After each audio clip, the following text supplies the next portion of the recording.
ஓம் முருகா போற்றி, கந்தா போற்றி, கடம்பா போற்றி, கதிர்வேளா போற்றி, அறுபடை வீடு கொண்ட முருகப்பெருமானே போற்றி போற்றி. என் செல்ல பிள்ளையே, இன்னும் 2 நாட்களில் இரட்டிப்பு 2 நல்ல செய்திகள் உன்னை தேடி வரும். இந்த முருகப்பெருமான் சொல்வதை கேட்டு ஒரு 2 நிமிடம் மட்டும் கேள். அதை கேட்டுவிட்டு மகிழ்ச்சியாக நீ உடனே தூங்கி விடுவாய். ஏனென்றால் நீ எல்லா சிக்கல்களையும் கடந்து வந்து விட்டாய். உனக்கான நல்ல நேரம் பிறந்து விட்டது. நன்றி மறந்தவர்களை எண்ணி நீ நிம்மதி இழக்காதே. யாரையும் நம்பாதே முழுவதுமாக.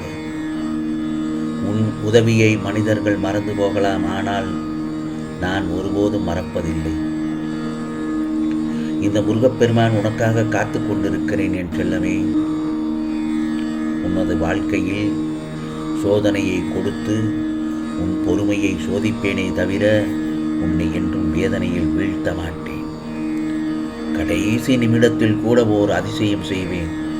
மகிழ்ச்சி, சந்தோஷம், ஆனந்தம் என்று நீ ஆளப்போகிறாய். அதை கண்டிப்பாக நான் நடத்தி காட்டுவேன். உன் உள்ளம் ஒருபோதும் யாருக்காகவும் இயங்க தேவையில்லை. உன்னை இயக்குபவன் நானேதானே, என் சுவாசமும் நீதானே. யாருக்காகவும் உன் வாழ்க்கையை விட்டுக் கொடுக்காதே. உனது ஒவ்வொரு எண்ணத்திலும் நான் வாழ்ந்து கொண்டிருக்கிறேன். விருப்பம் வெறுப்பும் மனிதர்களுக்கு தான். கவலையும் கர்வமும் நம்மிடம்தான். ஆனால் இந்த பாரபட்ச பாகுபாடுகளுக்கு எல்லாம் அப்பாற்பட்டவன் தான் நான். என்னை நாடி வருபவர்களிடம் எந்த வித்தியாசங்களும் ஏற்ற இறக்கங்களையும் நான் பார்க்க மாட்டேன்.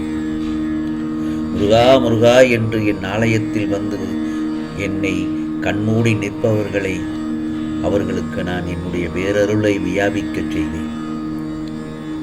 நம்பிக்கையோடு உன் கடமைகளை மட்டும் செய்து கொண்டே இரு. உனக்கான அந்த நல்ல நாள் உன்னை தேடி நிச்சயமாக வரும். இந்த முருகப்பெருமான் உனக்கு எப்பொழுதும் துணையாகத்தானே இருந்து வருகிறேன். நீ மகிழ்ச்சியாய் இருக்கிறாய் என்பதை விட யாருடைய துன்பத்திற்கும் நீ காரணமில்லை என்பதே உண்மையான மகிழ்ச்சி. நல்லவருக்கும் ஏமாளிக்கும் நிறைய வித்தியாசங்கள் உண்டு. உன்னை நல்லவன் என்று கூறி உன்னை ஏமாற்றி பிழைக்க ஒரு கூட்டமே இந்த உலகத்தில் காத்து கொண்டிருக்கிறது. அதற்காகத்தான் சொல்கிறேன், எச்சரிக்கையோடு வாழு என்று.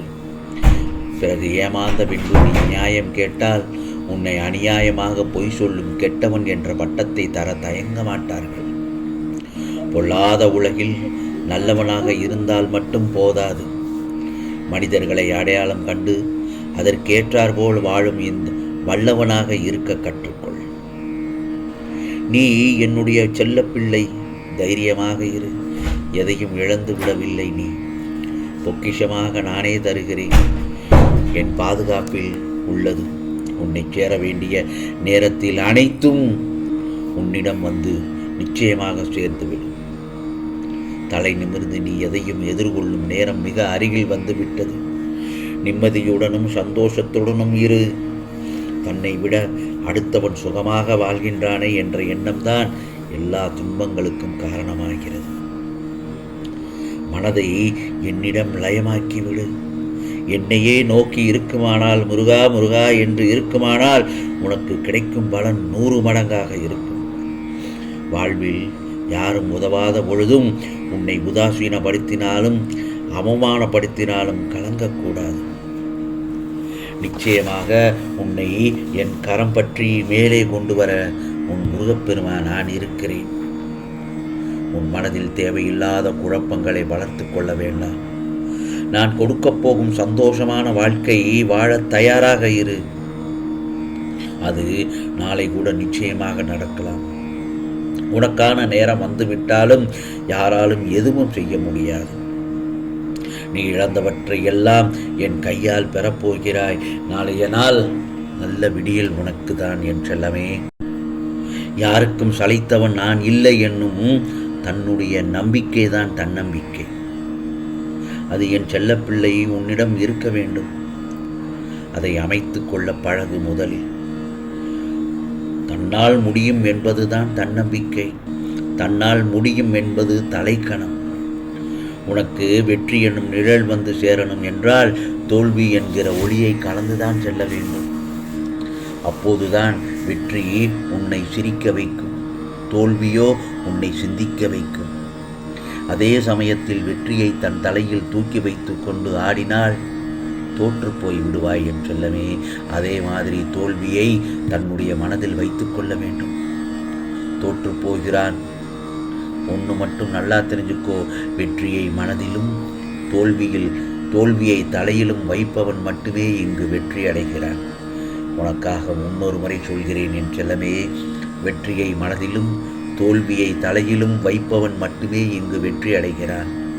நாம் தோற்றுப்போய் விடுவோமோ என்கிற பயத்தை விட மற்றவர்கள் வெற்றி பெற்று விடுவார்களோ என்ற பயம்தான் உனக்கு அதிகமாக இருக்கிறது. அவற்றை முதலில் தூக்கி எறிந்துவிடு. முடியாது என்று சொல்லி மூளையில் முடங்கி கிடப்பதை காட்டிலும் முடியும் என்று எண்ணி முயற்சி செய்வதில் தப்பே இல்லைதானே. நீ சிலந்தி வலையில் சிக்கித் தவிக்கும் சிறு பூச்சியை போல் வாழ்க்கை என்னும் வட்டத்திற்குள் வாழ்ந்துவிடக்கூடாது. முடியும் வரை முயற்சி செய். உன்னால் முடியும் வரை அல்ல, நீ நினைத்த காரியங்கள் எல்லாம் முடியும் வரை. தோல்வி என்பது முடிவும் அல்ல, வெற்றி என்பது எளிதும் அல்ல. முயற்சி ஒன்று இருந்தால் போதும் தோல்வியை வெகு இலகுவாக வென்று விடுவலாய். ஆம் செல்லமே, தேவையற்ற தோல்விங்கிற இருள் உன்னை சூழ்ந்து கொண்டாலும் முயற்சி என்னும் மெழுகுவர்த்தியை ஏற்றினால் போதும் வெற்றி என்கிற ஒளி வந்து உன் இருளை நீக்கிவிடும். வாழ்க்கைனா செய் அல்லது செத்து மடி அப்படிங்கிறது இல்லை, செய் அல்லது முயற்சி செய் என்பதுதான். ஆம் செல்லமே, நான் சொல்வதை கேட்டுவிட்டால் உனக்கானது 2 விஷயங்கள் அல்ல, எல்லா விஷயமே உனக்கு நல்லபடியாகத்தான் நடக்கும். கவலைப்படாதே. இன்னும் 2 நாட்களில், அதாவது 1ஆம் தேதி அன்று உனக்கு இரட்டிப்பு நல்ல செய்திகள் உன்னை தேடி வரும். இது முருகப்பெருமானின் சத்திய வாக்கு, அருள் வாக்கு. நான் சொல்வதை 2 நிமிடம் கேள் என்று சொன்னேன். ஆனால் என் செல்லப்பிள்ளை நீயோ நான் சொல்வதை முழுவதுமாக கேட்டுவிட்டாய். நான் சொல்வதை உனக்கு சில இடங்களில் புரியாமல் இருந்தாலும் திரும்ப கேள். நான் சொல்வதை திரும்ப கேட்டால் நீ நிம்மதியாக கேட்டு முடித்தபின் நிம்மதியாக தூங்கு என் செல்லமே. நாளை பொழுது உனக்கான பொழுதாகத்தான் விடியும். இது முருகப்பெருமானின் அருள் வாக்கு, சத்திய வாக்கு. உனக்கானதெல்லாம் நிச்சயமாக நல்லது நடக்கும், நல்லது மட்டுமே நடக்கும், அதுவும் நன்மையாகவே இருக்கும். ஓம் முருகா சரணம். ஓம் முருகா சரணம். ஓம் முருகா சரணம்.